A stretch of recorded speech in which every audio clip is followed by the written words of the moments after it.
हाण आयो मिंटू करण दया दो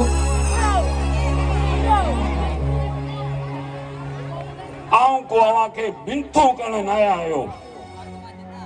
आऊं दावा के आवा जो किरदार दिखाण आयो आहियां अभी जेको इन समाज में पाण के मोतबरता समझो इहो आहे आवा जो किरदार मदन लाल तू घणो गालाए रहियो आई थोड़ो स्लो करा ऐं तव्हांजी इज्जत को करियां इज्जत तू अरे मनदीप तुंहिंजी जिंदगी जी डायरी में इज्जत जो लफ़्ज़ ई न आहे नालो त तुंहिंजो आहे मनदीप माइटन तोखे मन जो दीप करे छॾियो पर आऊं चवां थो तुंहिंजे मन में का बि रोशनाई न आहे हाणे जेको थियो सो थियो हाणे पंहिंजो रिश्तो ख़तम आहे हाणे छो तो असांजो रत पियो अनीता देवी सेण चवण जो तोखे हाणे को बि हक़ न आहे अवां सो केॾो न आसानी सां चई छॾियो जेको थियो सो थियो भॻवान न करे जे अगरि अवां सां थिए त पोइ अवां खे ख़बर पवंदी बस मदन लाल असां छा था करे सघूं असां तमाम घणा मजबूर थी पिया हुआसीं हरेश कुमार माइट जे औलाद जी नाजायज़ ॻाल्हियुनि ते मजबूर थो थिए त पोइ उन माइट खे औलाद पैदा करण जो को बि हक़ न आहे उनखे औलाद पैदा ई न करणु खपे मदन लाल तव्हां पंहिंजी हद ओरांगे रहिया आहियो किथे इहे न थिए त आऊं पंहिंजी हद भुलिजी वञां तुंहिंजी हद अॼु मूं समेत हिन सॼे समाज ॾिसी छॾी आहे तूं धोखे ऐं फरेब खां सवाइ ॿियो कंहिंखे ॾेई बि छा थो सघीं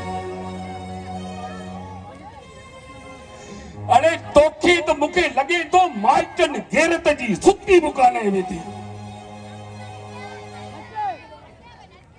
अदा हाणे छा था करे सघूं आऊं भी ज़मीर रखंदड़ इंसान आहियां सभु सम्झां थो त तुंहिंजी तमामु घणी दिलि आज़ारी थी आहे आऊं तव्हां खां माफ़ी थो घुरां बाबा तूं छा पियो करी हिन माण्हूअ जी हैसियत छा आहे जो तूं हिन खां माफ़ी थो वठी हिन पाण सां रिश्तो करे को एहसान कयो छा हिन पंहिंजो माल जजो ॾिठो हिन सोचियो मुंहिंजी धीअ ख़ुशि रहंदी ऐं मुंहिंजी ज़िंदगी सुठी गुज़रंदी ए भॻवान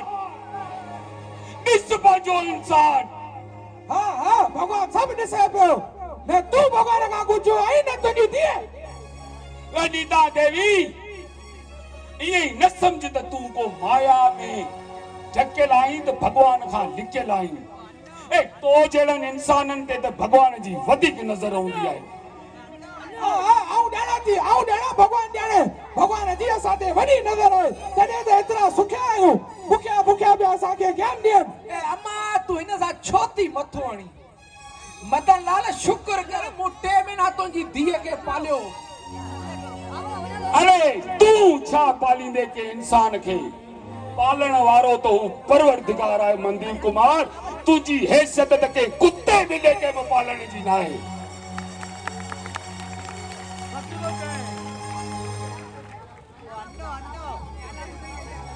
शाहूकारी ते शोबाज़ी न कर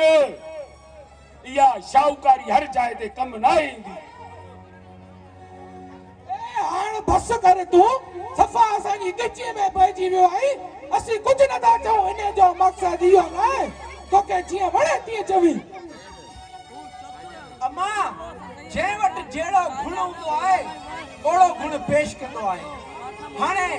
हाणे मदन लाल नाकाम कोशिश करे रहियो आहे मूंखे पंहिंजो करण जी बस मनदीप बस खामोश थी घणो जिद भी सही न आहे तॾहिं ते जेको आयल महिमान उन जी इज़त कबी आहे उन जो ख्याल कबो आहे पुट मदन लाल आऊं तो तोखां माफ़ी वठां माफ़ कजो मूंखे माफ़ कयो ख्याल तूं कर तोखे मिठो वनो मदन जी धीअ ॿधी तो पग मदन घर में अची पियो बेइज्जती करे मिस्टर मदन लाल हाणे घणो थियो आऊं पंहिंजे घर जे करे तव्हांजी इज़त पियो कयां न त तव्हांखे ख़बर न आहे आऊं तव्हां सां छा थो करे सघां अरे तू करे भी छा तो सगी जेको बाजे ज़मीर जो न थियो सो बे जो छा थींदो जे बाजा नंग न सुञाता जे बाजी इज्जत न ॾियाती उहो बे जी इज्जत छा कंदो अरे जेको बाजी माउ पीउ जो न थियो उहो हिन समाज जो छा थींदो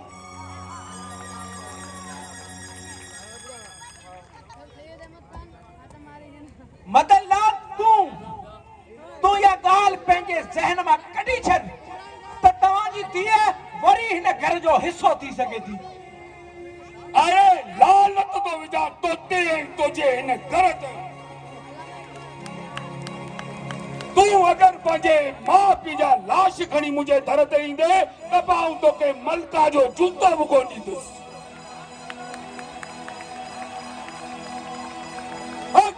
अकेलाई केरे खुदाई मदीप कुमार टिंज न ॾींहं खां जॾहिं मालिक जी लट पे आवाज़ थी तुंहिंजे मथां किरंदी